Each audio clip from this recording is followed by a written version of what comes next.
Bonjour à tous, Nicolas Laï, coach sportif. Aujourd'hui, on se retrouve pour une nouvelle vidéo, donc une nouvelle analyse d'un mouvement de mon livre La méthode Laï. Ce sera un crunch cord pulley haute croisé. Donc, regardez précédemment la vidéo que j'ai faite sur le crunch cord pulley haute, vous aidera à comprendre un petit peu plus les enjeux du mouvement.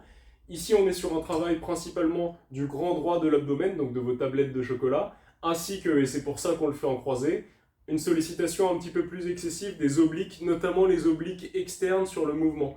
C'est-à-dire qu'on ne va pas se contenter de rester dans notre axe, on va venir chercher de chaque côté le mouvement. Alors, c'est un mouvement qui est assez difficile à réaliser et surtout à bien comprendre par rapport à l'isolation musculaire de vos obliques externes. C'est une question d'angle. Je vous montre déjà le mouvement sans la corde, ça va peut-être aider. Par exemple, je suis ici en position de départ, bas du dos cambré, et je viens arrondir mon bas du dos, serrer mes abdos en position de départ, et là, incliner en pointant un coude vers un genou avant de ramener. Et donc, pareil de l'autre côté.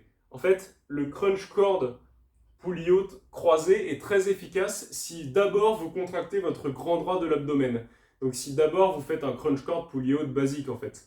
Vous arrivez, attrapez une contraction sur vos abdominaux et ensuite, tout en la conservant, vous tournez pour solliciter vos obliques. Alors, les explications comme ça, c'est bien, mais je sais que dans la pratique, ce ne sera pas forcément évident de bien les sentir.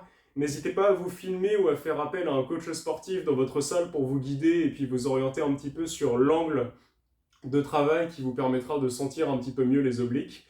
Mais voilà, c'est un super exercice une fois que vous avez trouvé comment le réaliser en fait. Je vais vous montrer ça tout de suite. Alors, contrairement au crunch cord pulley haute, la corde, je ne la mets pas sur ma nuque.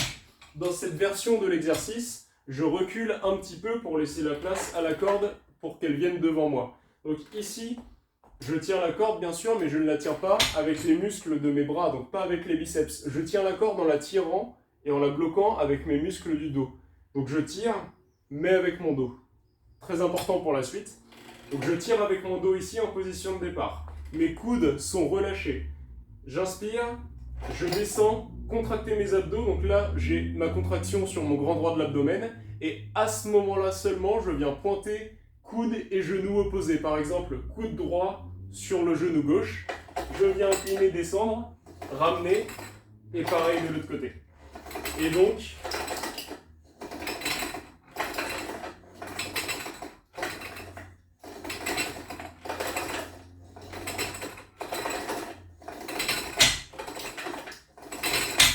et vous relâchez.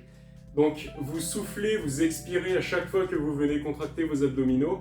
Le plus dur pour vous, ça va être de trouver votre angle de travail. C'est-à-dire moi, je sais exactement à quel angle de rotation je dois me positionner pour attraper les obliques. Même là, sans poids, j'arrive à les sentir. Si vous êtes un petit peu trop ouvert, vous ne les sentirez pas. Moi, je vise vraiment le coude sur le genou. C'est un repère qui marche chez moi. Ça ne veut pas forcément dire qu'il marchera chez vous. Alors surtout, sur cet exercice, donnez-vous le temps d'avoir des bonnes sensations. À savoir, ne chargez pas trop sur la poulie, commencez très léger, à venir essayer de rechercher les angles les plus propices pour contracter vos obliques au meilleur moment, d'accord ? Toujours au même rythme, avec la bonne respiration, la bonne position, et puis voilà. Si vous voulez plus de renseignements sur l'exercice, n'hésitez pas à vous référer à la page dédiée à l'exercice dans mon livre La méthode Laï. Et puis je vous dis à bientôt pour une prochaine analyse.